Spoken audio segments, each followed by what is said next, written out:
బేతాళ కథ. అరణ్యకుడు. పట్టువదలని విక్రమార్కుడు చెట్టు వద్దకు తిరిగి వెళ్లి చెట్టుపై నుంచి శవాన్ని దించి భుజాన వేసుకుని ఎప్పటిలాగే మౌనంగా శ్మశానం కేసి నడవసాగాడు. అప్పుడు శవంలోని బేతాళుడు, రాజా, నువ్వు రాజకీయాలు వదిలేసి ఆటవిక పరిశ్రమలో పడితే వెనకటికి అరణ్యకుడు అనే ఆటవికుడు రాజకీయాల్లో పడ్డాడు. శ్రమ తెలియకుండా నీకు అతని కథ చెబుతాను, విను అంటూ ఇలా చెప్పసాగాడు. చంద్రగిరి రాజు అమరపాలుడంటే ఎంతలేసి రాజులకు సింహ స్వప్నం. అతనితో యుద్ధం చేసి ఓడని రాజులు లేరు.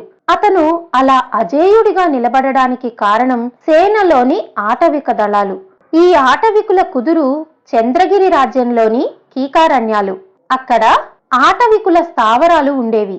వారికి ఒక నాయకుడు ఉండేవాడు. చంద్రగిరి రాజ్యం కోసం అతను, అతని ప్రజలు ఏం చేయమన్నా చేశారు. అమరపాలుడితో ఆటవిక నాయకుడు చాలా అన్యోన్యంగా ఉంటూ అతనికి ఏటా అటవీ సంపదతో పాటు మెరికల్లాంటి యువకులను సైనికులుగా కూడా పంపేవాడు. వారితోనే అమరపాలుడు తన ఆటవిక సైనిక దళాలను నిర్మించుకొని దాపులో ఉన్న ఒక్కొక్క రాజ్యాన్ని పాదాక్రాంతం చేసుకొని ఆ రాజుల నుంచి కప్పం పుచ్చుకుంటూ వచ్చాడు. ఇలా కొంతకాలం జరిగాక ఆటవిక నాయకుడి కొడుకు అరణ్యకుడు తమ జాతికి తీరని ద్రోహం జరుగుతున్నదని శంకించసాగాడు. ప్రతి ఏడు అమరపాలుడి మనుషులు వచ్చి అటవీ సంపదను, సేనలో చేరడానికి ఆటవిక యువకులను కప్పంలాగా పట్టుకుపోతారు. అతను తండ్రితో ఒకసారి వాదన వేసుకున్నాడు. మనం రాజుకు కప్పం ఎందుకు కడుతున్నాం? ఆయన మనని ఎప్పుడు జయించాడు?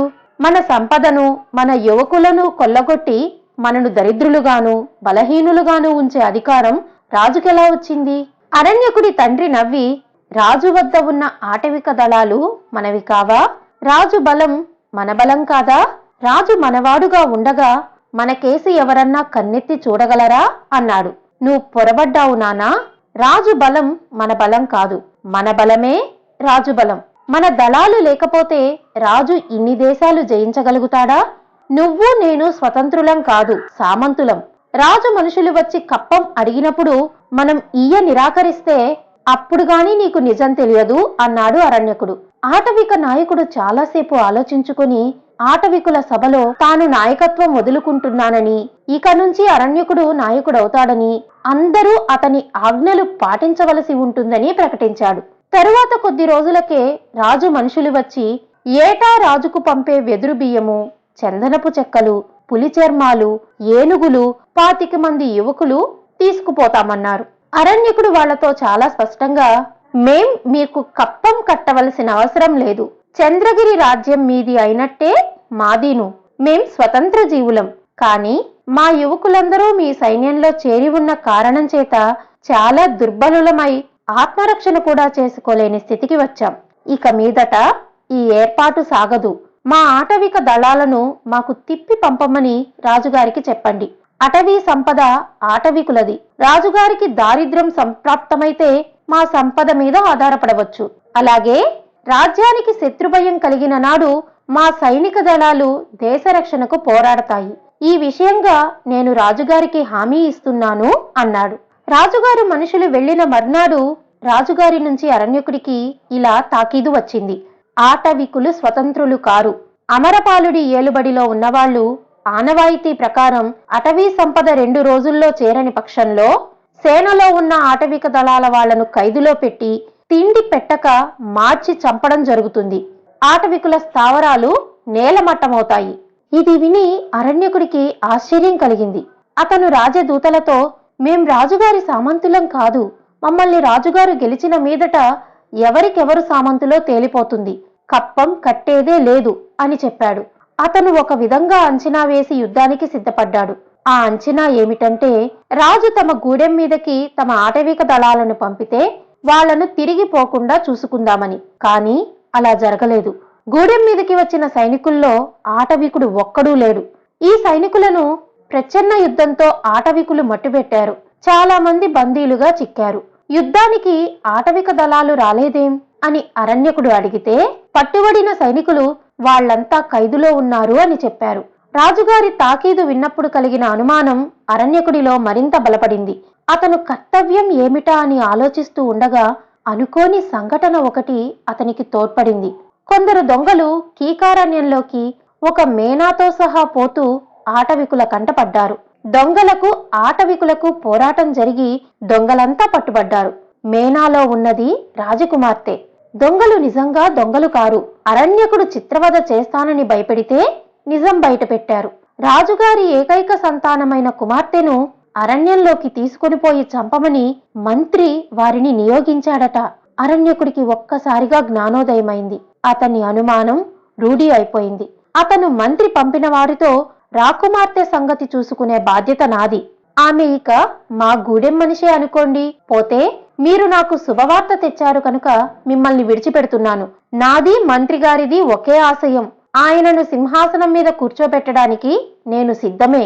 నాతో సంప్రదించడానికి ఆయనను ఒక్కసారి రమ్మనండి. మా మధ్య ఒప్పందం జరగడం ఆయనకు నాకు కూడా లాభం అన్నాడు. ఈ మాట తెలుస్తూనే మంత్రి అరణ్యకుడిని చూడవచ్చాడు. అరణ్యకుడు మంత్రిని చంపేసి రాకుమార్తెను వెంట పెట్టుకుని రాజును చూడబోయాడు. రాకుమార్తె అపహరణము, మంత్రి చావు గురించి విని రాజు ఎంతో నొచ్చుకొని, మీ ఆటవికులు నాకు ఎన్నో విజయాలు చేకూర్చి పెట్టారు. అవన్నీ ఒక ఎత్తు, నువ్వు నన్ను ఒంటరిగా పెద్ద కుట్ర నుంచి కాపాడడం ఒక ఎత్తును. మంత్రి ఏం చేస్తున్నది నేను సరిగా గమనించక పరిస్థితిని విషమించనిచ్చాను. మీ ఆటవికులు నాకు సామంతులని నేనెన్నడూ అనలేదు.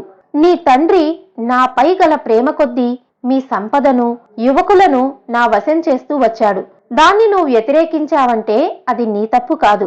మీ ఆటవిక సైనికులను మంత్రి చెరలో పెట్టించడం కూడా నాకు తెలియకుండానే జరిగింది. వారిని తీసుకుపో అన్నాడు. లేదు మహారాజా, వాళ్లను మీ వద్దనే ఉండనీయండి అని అరణ్యకుడు రాజు వద్ద సెలవు తీసుకున్నాడు. బేతాళుడు ఈ కథ చెప్పి, రాజా, అమరపాలుడు పంపిన తాకీదు విని అరణ్యకుడికి కలిగిన అనుమానమేమిటి? తమ గూడెం మీద దాడి జరిగిన మీదట అది ఎందుకు బలపడింది? రాజకుమార్తె సంఘటనతో అది ఎలా రూఢి అయింది? తనలాగే మంత్రి కూడా రాజు పతనం కోరుకున్న సంగతి ఎలా తెలిసిందతనికి? తెలిసినవాడు మంత్రిని పిలిపించి ఎందుకు చంపాడు? అంతా అయ్యాక అరణ్యకుడు తండ్రి నాటి ఆనవాయితీని పూర్తిగా ఎందుకు ఆమోదించాడు? ఈ ప్రశ్నలకు సమాధానం తెలిసి కూడా చెప్పకపోయావో నీ తల బద్దలవుతుంది అన్నాడు. దానికి విక్రమార్కుడు తన తండ్రి రాజు పట్ల స్నేహంతో కాక ధాన్య బుద్ధితో ప్రవర్తించాడనుకోవడంలో కొంతవరకు అరణ్యకుడు పొరపాటు పడ్డాడు. కాని ఆ పొరపాటుకు కారణం లేకపోలేదు. రాజు మనుషులు కప్పంలాగా పట్టుకుపోతున్నది అతను సహించలేక తాను నాయకుడు కాగానే దాన్ని నిరాకరించాడు.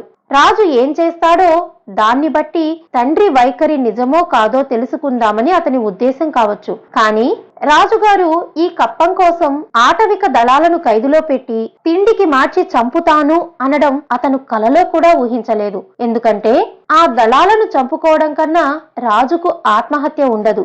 అందుచేత అది రాజు పంపిన సందేశమేనా అని అతనికి సందేహం కలిగింది. ఆటవిక సైనికులు చెరలో ఉన్నారని మంత్రి పంపిన మనుషులు చెప్పాక ఇది మంత్రి ఆలోచనేనని, అతను రాజుని నాశనం చేయడానికి ఎత్తువేస్తున్నాడని అరణ్యకుడు స్పష్టంగా గ్రహించాడు. తన సందేశం విని ఎప్పుడైతే మంత్రి వచ్చాడో అప్పుడే అతను రాజద్రోహి అని తేలిపోయింది. తరువాత అరణ్యకుడు మంత్రిని చంపి రాజును తమ సైనికులను రక్షించుకొని తన తండ్రి అమలు జరిపిన ఆనవాయితీ ఆమోదించడం తప్ప ఇక చేయదగిందేమీ లేదు అన్నాడు. రాజుకు ఈ విధంగా మౌనభంగం కలుగగానే బేతాళుడు శవంతో సహా మాయమై తిరిగి చెట్టెక్కాడు. కథ సమాప్తం.